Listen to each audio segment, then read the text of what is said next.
Hi, so today we're going to talk about ice and heat, when to use them, whether they're effective, what frequently we should use them, and what circumstances we should use them as well.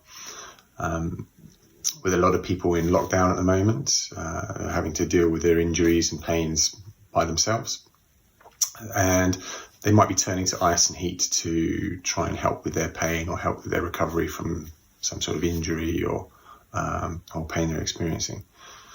So I thought I'd just do this video just to sort of help people out a little bit with that. Generally speaking, ice and heat have been used for a long period of time to treat injuries, both acute and chronic. Ice has been probably favoured for more acute injury, tears, strains, sprains, things like that. Heat tends to be more favoured for muscular pain, so things like trigger point pain or muscle spasm, that sort of thing. Ice usually is used as part of what is known as the RICE protocol, which is rest, ice, compression, and elevation, which is what we tend to use for acute injury particularly. And there's a fair amount of controversy with this these days. So the latest research would suggest that ice actually has some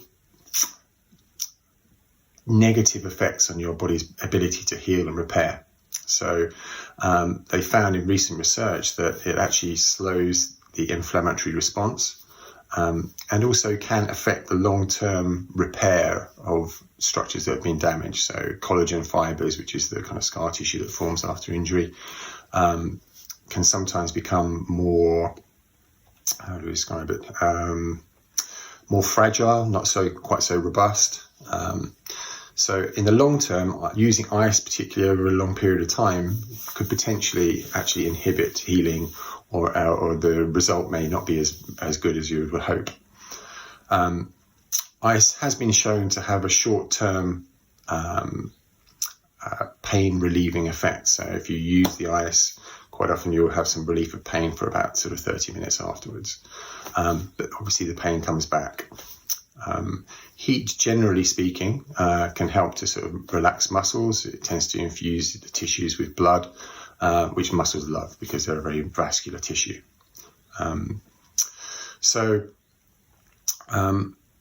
Do we still use ice? Do we still use heat?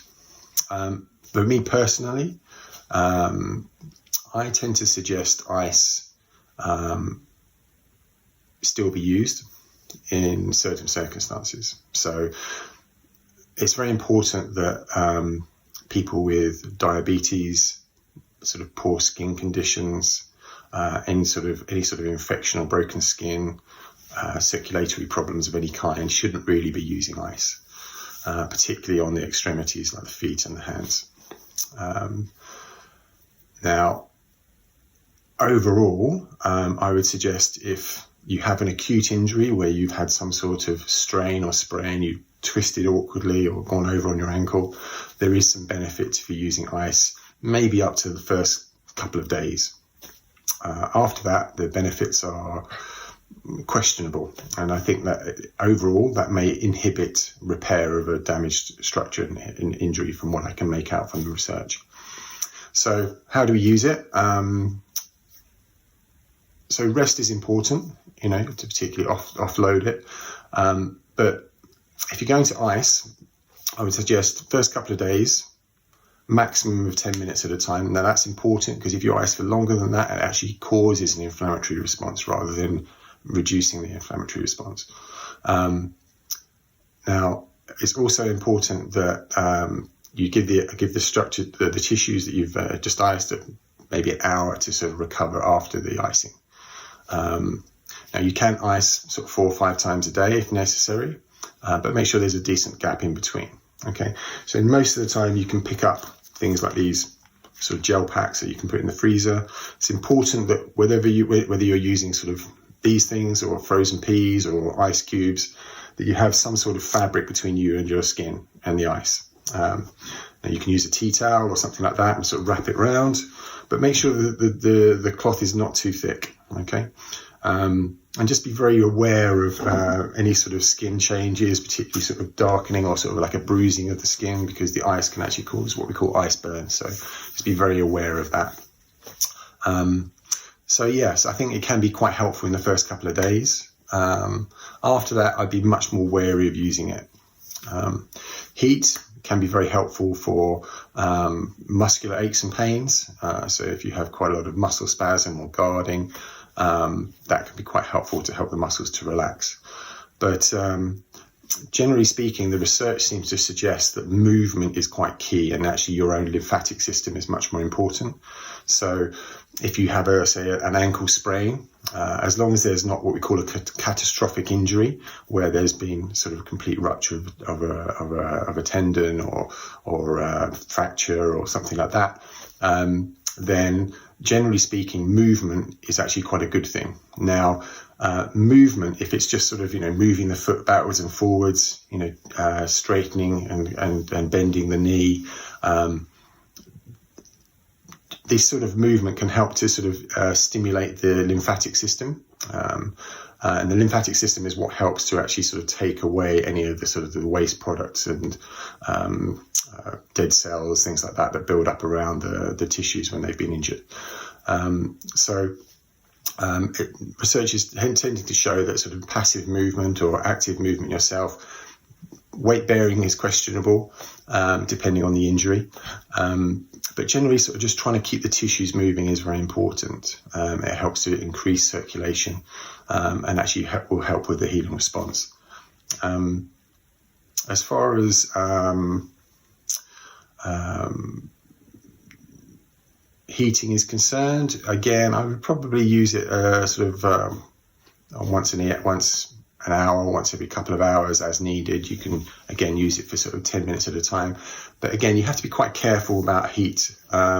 Heat is not so good with acute injury, okay? Or particularly if you have a lot of inflammation, redness, heat, swelling, this can actually increase the inflammatory response. So you have to be a little bit careful about sort of where you are in the injury. If you're trying to improve the healing response, there's a thing called contrast bathing, which is using ice and heat alternating to help to sort of increase the sort of the vasoconstriction and the vasodilation of the blood vessels around the injury, which is basically allowing the any sort of waste product to sort of come away, and then as you put the heat back on it flushes the area with fresh blood and all the things that your body needs to sort of help to repair. So I would suggest that heat can be very helpful, particularly if you have a sort of a muscle tension or strain, so you wake up with a little bit of a crick in your neck or something like that, or you have some muscle tightness or aching from from going for a long walk or those sorts of things. I think that can be very helpful. I think that's probably around about it. As far as the contrast bathing is concerned, I would recommend 2 minutes at a time for each thing. So I would start with ice and finish with ice, and I would do it for 5 times. So you do 2 minutes of ice, 2 minutes of heat, 2 minutes of ice, 2 minutes of heat, 2 minutes of ice, starting and finishing on ice. Okay, just to sort of help the tissues drain a little bit more. Okay. Now, it's debatable how much benefit that has, but I think it can be helpful if you have an injury that's starting to become a little bit more chronic. It's not healing quite as quickly as you would hope. So that could be quite helpful in the sort of the mid to latter stages of the injury.